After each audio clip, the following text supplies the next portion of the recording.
তো আমার লক্ষ্য হলো এই যে আজকে আপনি দেখেন যে আমি মাঠ ভিজিট করে আসলাম, ফসলে ফসলে ভরপুর আলহামদুলিল্লাহ, কিন্তু নদীর ক্ষেত্রে যে খবরটা পেলাম এটা ভয়াবহ। আমরা যে মাছ খাচ্ছি, মাছ বিষাক্ত। এটা পাশের দেশ ইন্ডিয়া এটার জন্য দায়ী, সম্পূর্ণ দায়ী। তাদেরকে ওই পানি রিফাইন করে বাংলাদেশে প্রেরণ করতে হবে। এই জন্য প্রয়োজনীয় ব্যবস্থা নেওয়ার জন্য আমি বর্তমান যে আমাদের অন্তর্বর্তীকালীন সরকার প্রধান উপদেষ্টা ডক্টর মোহাম্মদ ইউনূস স্যারের প্রতি আমি উদারতা আহ্বান জানাই, এবং এই যে পানি, বিষাক্ত পানি তারা আমাদের দিকে ছেড়ে দেয় বা প্রতিনিয়তই পানিটা আসতেছে, যেটা এসে আমাদের এই অঞ্চলের মানুষের স্বাস্থ্য ঝুঁকির মধ্যে ফেলছে। আমরা অনেকে ক্যান্সার আক্রান্ত, অনেকের চোখের সমস্যা, বিভিন্ন নানাবিধ জটিল রোগে, লিভারের সমস্যা, জটিল রোগে আমরা আক্রান্ত হচ্ছি।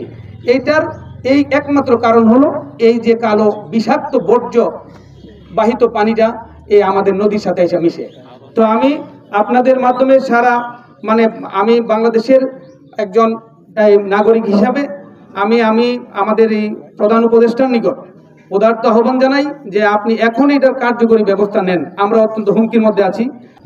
আমরা গত 16 বছর আমরা ভয়ঙ্কর বিপদের মধ্যে ছিলাম। আমরা ব্রাহ্মণবাড়িয়া জেলার মানুষ, এই সারা বাংলাদেশের মানুষ, যে এখানকার যে অবৈধ সাংসদ, অবৈধ মন্ত্রী ছিলেন, আমাদের সন্তান, কুখ্যাত সন্তান আনিসুল হক, তার দোসররা আমাদের নদী, নালা, খাল, বিল ভরাট করে ফেলেছে।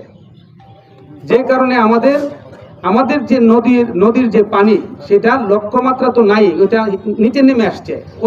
কারণ এখানে চাষাবাদের জন্য যে আমাদের সেচ কাজের জন্য যে খাল বিলের প্রয়োজন ছিল, ওইটাও জবরদখলের কারণে ওইটা আমাদের মারাত্মক বিঘ্ন সৃষ্টি হচ্ছে।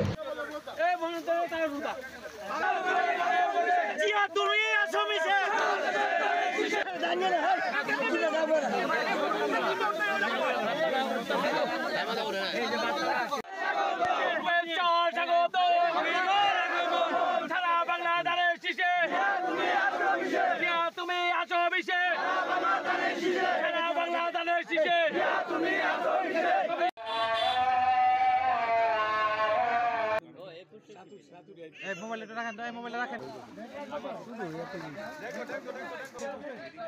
ওই যে পিছনে ডাক দেয়া।